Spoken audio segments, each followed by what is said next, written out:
Hello everybody, this is Automatic Tech Tips. I'm Matt, and I'm here for you automatically. Now today's video is just going to be a preview for the test bench because I just finished getting in the last component I need to make it. Now I say it's going to be a preview rather than an actual build because I'm not going to be able to build this at the moment, and the video probably won't be done editing until midweek. So what I'm going to do is it's going to be a short preview of the video. Alright, so let me show you what we're working with here.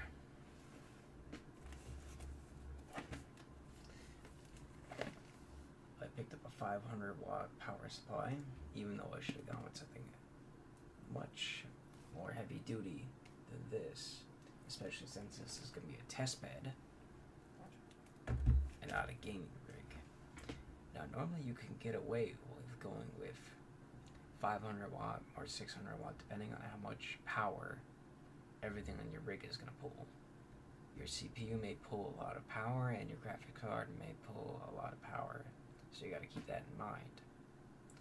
Now normally I don't use wattage calculators because 600 watts is, in most cases, unless you're doing something like dual graphics cards, whether it be SLI or Crossfire, or unless you're using something like maybe a Titan. A Titan might draw enough power to warrant such a higher power supply, or if you're overclocking, you're going to want a higher rated power supply. A higher rated power supply than a 500 or 600. You're probably going to want an 800 or 1000 watt if you're going to do overclocking on any high-end graphics cards anyway. So that's our power supply. I picked this up on Amazon for $34 or $37 at the time. Now it's not fully modular. It's not even semi-modular, which means all the cables are attached directly to the power supply already, and you cannot remove them, and it makes it a nightmare for cable management. But at this low, for a power supply, I'm not complaining.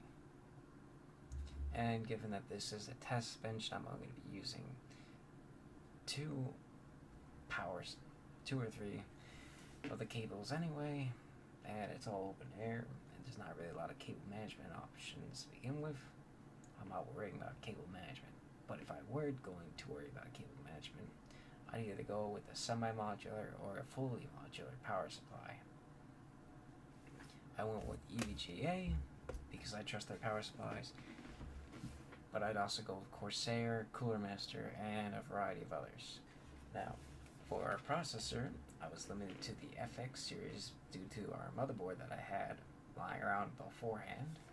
So I went with the AMD FX. I believe this is the FX 6300 series processor. It comes with a stock fan with thermal paste applied already, but if you're going to do overclocking, then you need a better heatsink than what this is going to come with.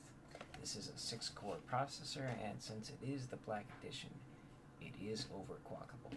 Now, for our graphics card, I haven't had a chance to use this yet, but I went with the XFX Radeon RX 460 4GB edition.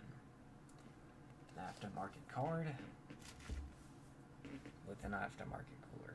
Moving on to our RAM, which is our storage, I went with, I believe this is a 4GB stick of Kingston Hyper Fury X RAM. I went with this because it's around $30, it's DDR3, it fits the motherboard. When you choose your RAM, make sure you have the proper motherboard because there are DDR2 motherboards, there are DDR3 motherboards, and there are DDR4. And each stick of RAM only fits in its prospective motherboard RAM slot, and only in one way. So there's no way to put a DDR2 into a DDR3, and there's nowhere to put a DDR4 into a DDR3. It's just not going to work. When you go for RAM, always make sure, I say at minimum, to have 4 gigabytes of RAM, whether it be 2 sticks of 2 gigabytes of RAM or 4 gigabyte stick. You can go much higher, but for gaming, I would recommend no less than 8 gigabytes of RAM at the time. Now for our hard drive, I went with a 2 terabyte. I believe this is a 5.25 inch drive, and it's by a Hitachi. It's a Hitachi drive. I got this one off of Newegg on a special sale. I didn't test it out yet, but with 2 terabytes, and it was about $40. You cannot really beat that price. And since undoubtedly later on in the future, this test bed will go through a lot of changes and a lot of updates, because it is a test bed. I'm not really worried about the speed of the drive. Right now, this is just a budget test bed. Here we have our standoffs, we have our screws and everything else. All this came with the case itself, our test bed. Now make sure not to lose any of those, because if you lose one, you're not going to have a fun time sitting around waiting for more standoffs or screws to arrive in the mail. And that's if you pick out the right standoffs. Next, we have, this is an optional part of our build.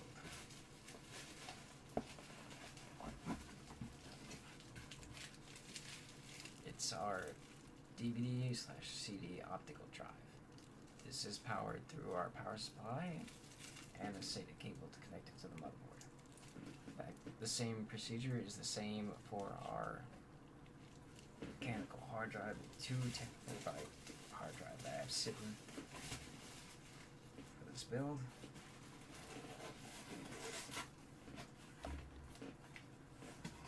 These are optional, but at the price point of $20 on average, on average, you can't really beat that. And there's no reason not to have one in there, especially when you usually have 2 5.25 inch bays. Here we have our motherboard. We have the ASUS M5A97 LER 2.0 motherboard. Now, this is meant for FX processors because it has an AM3 Plus socket. It comes with the I/O shield for the back of the case, which fortunately we don't need. Something else I also recommend to have on you when you do PC builds is a thing of thermal paste. If you saw my previous video on the Logitech G300S, this is going to be the mouse I use for the test bed, just simply because I have it lying around. And for our case, I'm going to be using the Cooler Master, what was it, V2 test bench. Yes, the Cooler Master V2 test bench. It's fairly open. There's nothing really to it. It does have a power button and a reset button mounted to the front.